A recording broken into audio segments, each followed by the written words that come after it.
Good morning students. Today we are going to study about erythropoiesis. Erythropoiesis मतलब RBCs का formation. RBCs यानी red blood cells जो हमारी blood में मिलती हैं. ब्लड में 3 तरह की सेल्स मिलती हैं, RBC, WBC और प्लेटलेट्स, जिसको हम सेल मास बोलते हैं ब्लड का. और ये जो सेल्स होती हैं इनका प्रोडक्शन जो होता है वो बेसिकली बोन मैरो में होता है. लेकिन इंट्रा यूट्राइन लाइफ में, यानी जब बच्चा यूट्रस में होता है तो इसकी अलग अलग स्टेज आती हैं. तो अब हम देखते हैं कि किस तरह से एरिथ्रोपोइसिस का जो क्वेश्चन हो उसे कैसे अटेम्प्ट करते हैं, प्लस एरिथ्रोपोइसिस क्या होता है. So production of RBCs is known as erythropoiesis. और एक एरिथ्रोसाइट का जो लाइफ स्पैन होता है वो 120 दिन का होता है.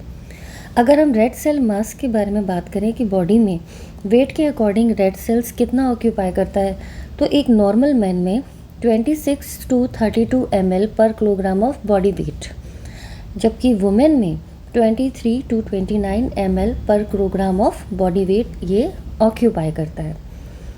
Sites and stages of erythropoiesis, इसको हम 3 स्टेजेस में पढ़ते हैं. पहली आती है मीजोब्लास्टिक स्टेज. ये स्टेज इंट्रा यूट्राइन लाइफ में होती है.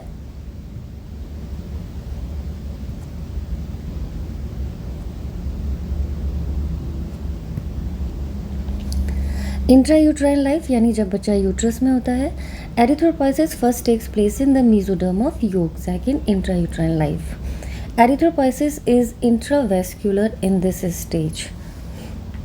जब हम हेपेटिक स्टेज की बात करते हैं तो एरिथ्रोपोइसिस जो है takes place in liver and spleen. तो मीजोडर्म की जो स्टेज है वो इनिशियल स्टेज होती है फर्स्ट 3 मंथ्स में, और जो हेपेटिक स्टेजेस आती है वो आती है 5th week of gestation. Erythropoiesis जो है उसके बाद हेपेटिक स्टेज में लिवर में और स्प्लीन में बनना स्टार्ट होता है, यानी आरबीसी का प्रोडक्शन इस स्टेज में लिवर और स्प्लीन करते हैं. जब हम मेडुलरी स्टेज पे आते हैं तो bone marrow starts forming RBC. Bone marrow जो कि बोन्स के अंदर प्रेजेंट एक फ्लूइड होता है, वेरी स्लो प्रोसेस होता है और सेकेंड ट्राइमेस्टर में ये लास्ट में स्टार्ट हो जाता है. More effective towards the end of the 3rd trimester. और सबसे ज़्यादा इफेक्टिवनेस जो होती है, यानी ज़्यादा अच्छे से प्रोडक्शन जो होता है वो 3rd ट्राइमेस्टर में होता है. एक इम्पॉर्टेंट नोट है इसके रिगार्डिंग कि extra medullary erythropoiesis in post natal life is always considered abnormal. यानी अगर बोन मैरो के बाहर पोस्ट नेटल लाइफ यानी आफ्टर बर्थ अगर एरिथ्रोपोइसिस एक्स्ट्रा मेडुलरी होता है तो उसे हम एबनॉर्मल कंसिडर करते हैं. After the age of 20 to 30 years erythropoiesis जो है वो बहुत ही लिमिटेड हो जाता है और केवल कुछ बोन्स में ही इसका फॉर्मेशन होता है. तो एक तो स्टर्नम, दूसरा वर्टिब्रा, तीसरा स्कल, चौथा पेल्विक बोन्स, 5वां pectoral गिर्डल.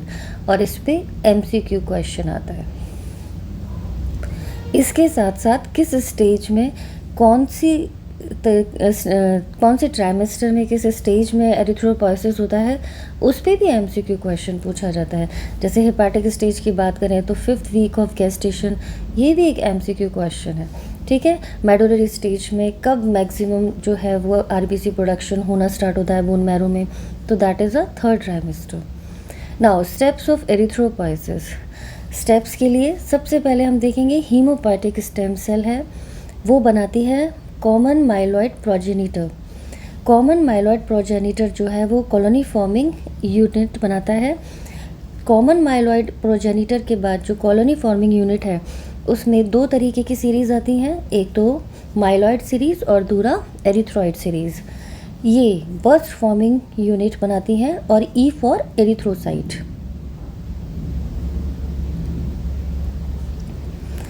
Burst forming unit E for erythrocyte. और फाइनली कॉलोनी फॉर्मिंग यूनिट ये बन गया एरिथ्रोसाइट. यानी ये वाली जो यूनिट है पर्टिकुलरली बोन मैरो में ये आपका एरिथ्रोसाइट प्रोडक्शन का काम करेगी. और फाइनली ये बना देती है एरिथ्रोब्लास्ट, जिसे नॉर्मोब्लास्ट भी कहते हैं. अब इस ये तो प्रोसेस जो था वो इनिशियल स्टेप से था कि स्टेम सेल से, हीमोपैथिक स्टेम सेल से एरिथ्रोब्लास्ट कैसे बनी। इसके लिए हम सबसे पहले यहाँ देखते हैं कि जो आरबीसी का प्रोडक्शन होता है वो प्लूरीपोटेंट स्टेम सेल से होता है। प्लूरीपोटेंट स्टेम सेल जो होता है वो स्टेम सेल की मदर सेल होती है, यानी स्टेम सेल का प्रोडक्शन प्लूरीपोटेंट स्टेम सेल से होता है। ये pluripotent stem cell committed stem cell बनाती है, जैसे मैंने आपको डायग्राम में दिखाया। माइलॉइड स्टेम सेल और एरिथ्रॉइड स्टेम सेल बनाती है। माइलॉइड स्टेम सेल जो होती है वो WBCs का फॉर्मेशन करती है और एरिथ्रॉइड जो होती है वो RBCs का फॉर्मेशन करती है।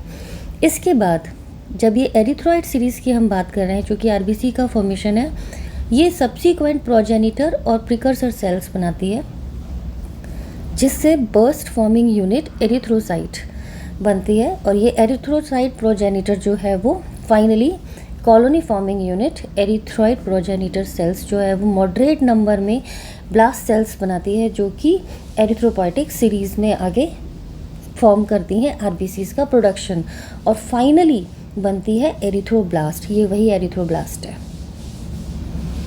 जिसे हम नॉर्मोब्लास्ट भी कहते हैं। अब एरिथ्रोब्लास्ट के बाद जो नेक्स्ट सेल फॉर्म होती है वो होती है प्रोनॉर्मोब्लास्ट। इनिशियली सेल्स का जो साइज़ होता है वो लार्ज होता है, और जैसे जैसे ये स्टेजेस आगे की तरफ जाती हैं सेल का साइज़ जो है वो स्मॉल होता चला जाता है। तो प्रोनॉर्मोब्लास्ट के क्या इंपॉर्टेंट फीचर्स हैं? लार्ज सेल होती है, 15 से 20 माइक्रोमीटर इसका डायमीटर होता है, इरेगुलर, राउंडेड और ओवल शेप की होती है। साइटोप्लाज्म बहुत कम होता है, 20%, 80% जो है वो न्यूक्लियस ऑक्यूपाई करता है। हाई कॉन्सेंट्रेशन ऑफ पॉलीराइबोसोम्स, पॉलीराइबोसोम्स की प्रेजेंस की वजह से बेसोफिलिक नेचर की होती है। माइटोसिस इस में प्रेजेंट होता है और हीमोग्लोबिन फॉर्म नहीं होता है। इसके बाद प्रोनॉर्मोब्लास्ट जो है वो बनाती है बेसोफिलिक या फिर अर्ली नॉर्मोब्लास्ट। अर्ली नॉर्मोब्लास्ट, इसका डायमीटर प्रोनॉर्मोब्लास्ट से थोड़ा कम होता है, ये रह जाता है 12 से 18 या 12 to 18 माइक्रोमीटर डायमीटर, और ये बहुत एक्टिवली माइटोसिस इसमें शो होता है।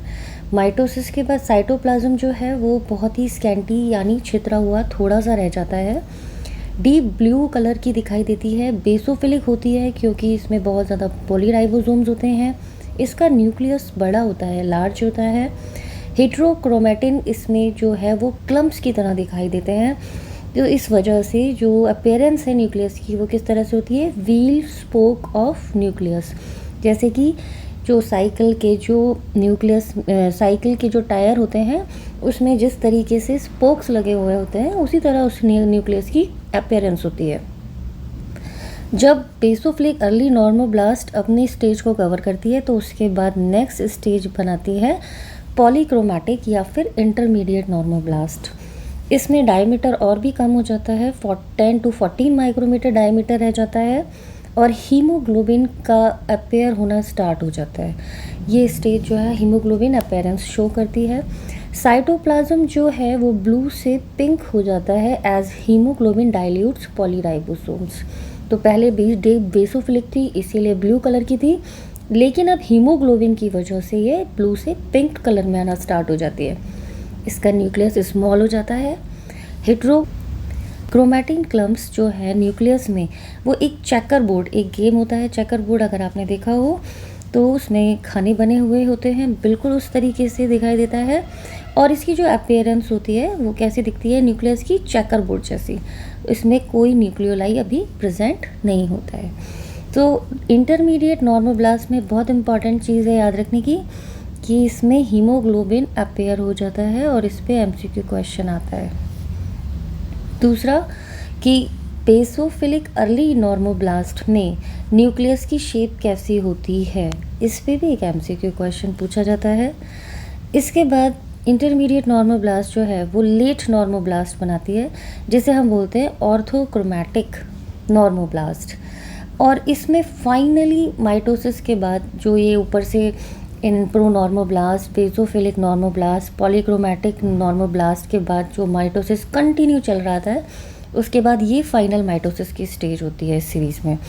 ये और भी स्मॉल होती है, 7 to 12 माइक्रोमीटर डायमीटर। और इस स्टेज के almost mid of the way पे माइटोसिस जो है वो एब्सेंट हो जाता है, ख़त्म हो जाता है, यानी अब सेल जो है वो डिवाइड करना बंद कर देती है। साइटोप्लाज्म डीपली इओसिनोफिलिक हो जाता है, पहले जो बेसोफिलिक था। न्यूक्लियस स्मॉल होता है और पिक्नोटिक रेमनेंट्स की तरह दिखाई देता है। Chromatic appear as cart wheel, and किस तरह से दिखाई देता है? कार्ट व्हील अपेयरेंस में दिखाई देता है क्रोमैटिन। इस पे भी एमसीक्यू क्वेश्चन आता है। जो गाड़ी के जो पहिए होते हैं ना, कार्ट, उसकी तरह से इसकी अपेयरेंस होती है। फाइनली पिक्नोटिक न्यूक्लियस डिसअपेयर हो जाता है और हीमोग्लोबिन सिंथेसिस जो है वो बहुत ज़्यादा इंक्रीज हो जाता है। तो इसमें न्यूक्लियस की जो शेप होती है वो कार्ट व्हील होती है, पिक्नोटिक टाइप का न्यूक्लियस होता है, और क्रोमैटिन जो होता है कार्ट व्हील अपेयरेंस में दिखाई देता है। इस दोनों पे एमसीक्यू क्वेश्चन पूछे जाते हैं। फाइनली इसके बाद जो स्टेज आती है that is reticulocyte stage. Immediate precursor होती है ये आरबीसी की, यानी जो आरबीसी हमारे ब्लड में मिलती है उससे जस्ट पहले की स्टेज होती है, इसीलिए इसे जुवेनाइल आरबीसीज भी कहते हैं। मैच्योर होती है, cell with full of haemoglobin होता है, slightly larger than RBC, slightly larger, थोड़ी सी बड़ी होती है। Network of reticular material present होता है, लेकिन बहुत ही माइन्यूट रेमनेंट्स की तरह से ये प्रेजेंट होता है रेटिकुलर नेटवर्क, क्योंकि जो भी ऑर्गेनेल्स हैं वो डिसइंटीग्रेट हुए हैं। तो वो जो डिसइंटीग्रेट हुए ऑर्गेनेल्स का जो बचा हुआ मटेरियल है थोड़ा सा, वो किस तरह से दिखाई देता है? रेमनेंट्स के जैसा। Stained by supravital stains. इसके एमसीक्यू क्वेश्चन आता है कि आरबीसी को स्टेन करने वाला स्टेन है सुप्रावाइटल स्टेन। 0 से 1% एक नॉर्मल एडल्ट में ये प्रेजेंट होती है। रेटिकुलोसाइट के बाद हमारी फाइनल स्टेज आती है एरिथ्रोसाइट, जिसे हम बोलते हैं RBC, final cell of erythropoiesis. इसकी जो शेप होती है वो बाइकॉनकेव डिस्क की तरह होती है एंड 7.4 माइक्रोमीटर इन डायमीटर होती है। जब हम एरिथ्रोपाइसिस के इस पूरे प्रोसेस के ड्यूरेशन के बारे में पता करते हैं कि कितने टाइम में ये बनता है, तो एरिथ्रोपाइसिस को 7 से 9 दिन लगते हैं। सबसे पहले जो प्रोजेनिटर सेल से रेटिकुलोसाइट बनने तक का समय होता है वो होता है 5 से 7 दिन का, और रेटिकुलोसाइट से एरिथ्रोसाइट बनने का जो समय होता है वो होता है 2 दिन का, यानी टोटल 9 डेज़ का टाइम लेता है एरिथ्रोपाइसिस एक आरबीसी को फॉर्म करने में। आई होप आपको एरिथ्रोपाइसिस से रिलेटेड ये चैप्टर समझ में आया होगा, और आपको इससे रिलेटेड फैक्टर्स जो हैं मेरे अगले वीडियो में मिल जाएंगे। Hope you would like the lecture. Please like and subscribe my channel. I am also on Telegram for share my notes. Wish you all the best. Good luck.